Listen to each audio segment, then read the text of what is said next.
Yeah. And today I'm going to present on technology and engineering. Our professor told us that science and technology and engineering, they are not the same thing. Science is what you use to find technology, and engineering is the use of the technologies that have been found using science. So science is what you use to discover things, what we call technology, and the engineers, they use the technology that is found using science. So today I'm going to talk about how we can write things about technology and engineering. First of all, what we have to know is you are writing to lay people, people who don't know what you are talking about, and you have to write in a way that they should like or they should be convinced with whatever you are writing. So basically, you have to know that you are writing things to lay people. So one thing, tips that you have to know is you have to simplify the language that you use. If you are writing for lay people, you have to use simple language, the language that people can understand. You don't have to use the jargon that these scientists use.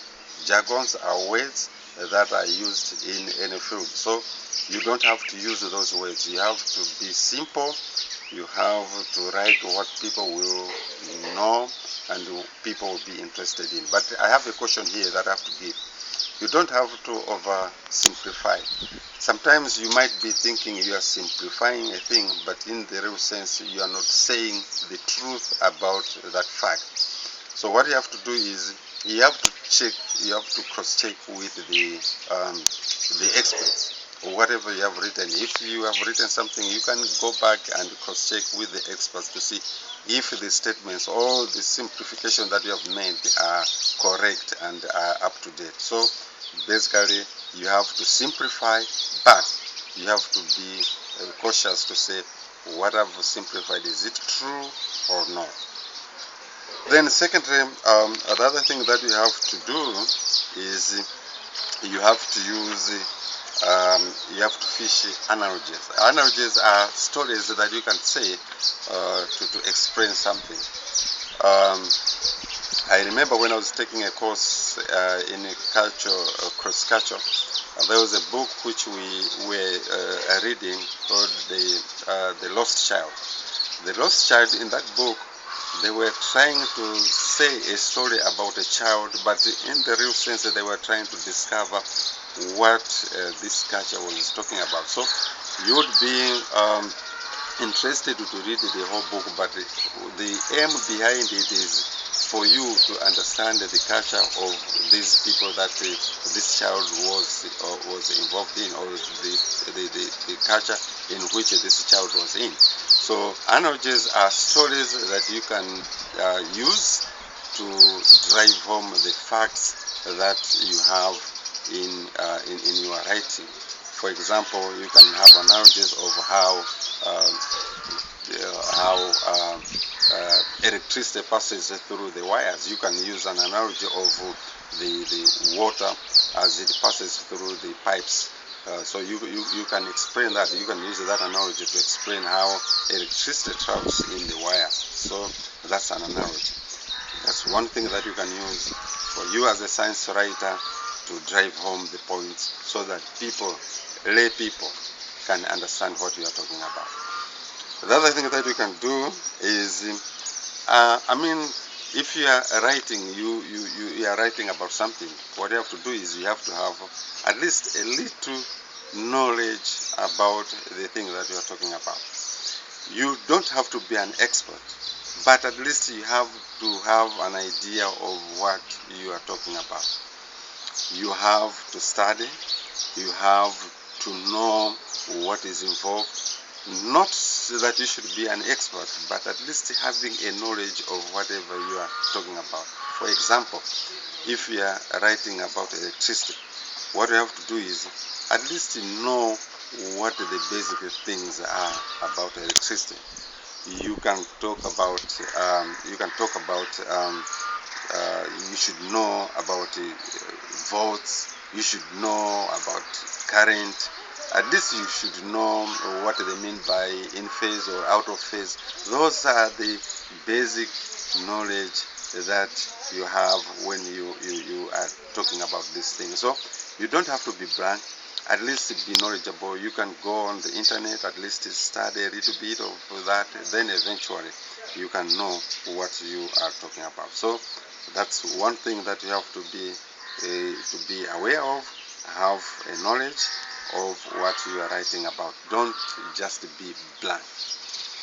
The other thing that you have to know is when you are presenting these things, you as a science writer, you have some units that you are going to encounter. So those units, we have different types of units. We have units that are imperial, and we also have metric units. So the metric units, if you are writing to people that are knowledgeable in metric, you have to use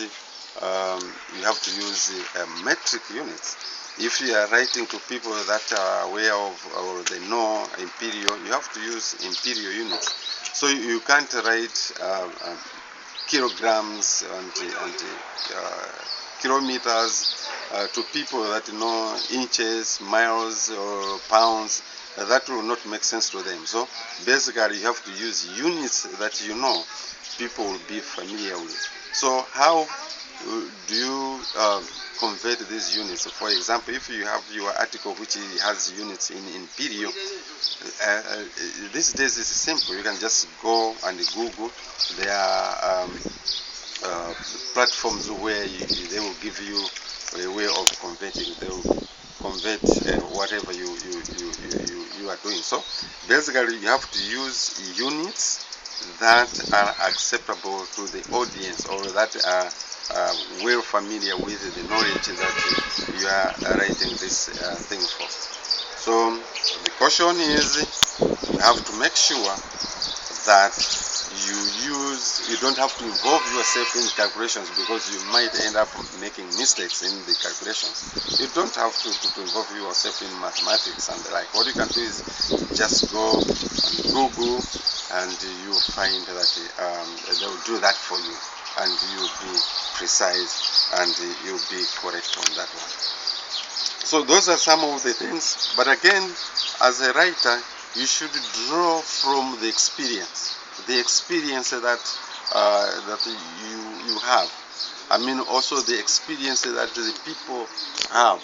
So you can use the experience that the people have to drive home the facts that you have. So that will help them to understand, because they already have facts. They already have the knowledge of the thing, a little knowledge. I remember when I was in college, teaching college, somebody told me that you have to teach people from known to unknown.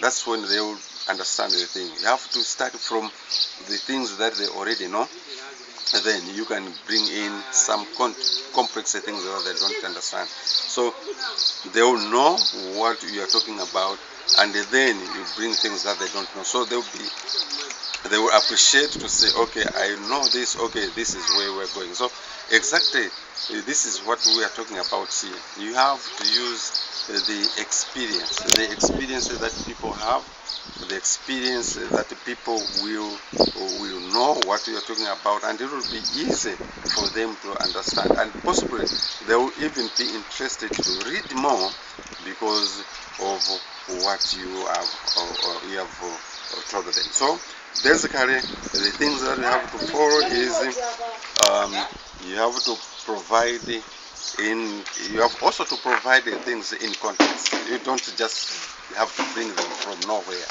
You have to bring them in the context that these people will understand. That will help them to know what you are talking about. So basically, you have to bring things that they at least they are familiar with. You can not just bring something that is coming from the brewers, but at least bring it in the context that they will appreciate, to say this is for us. So in principle, those are some of the things that you have to bear when you are writing science. Thank you.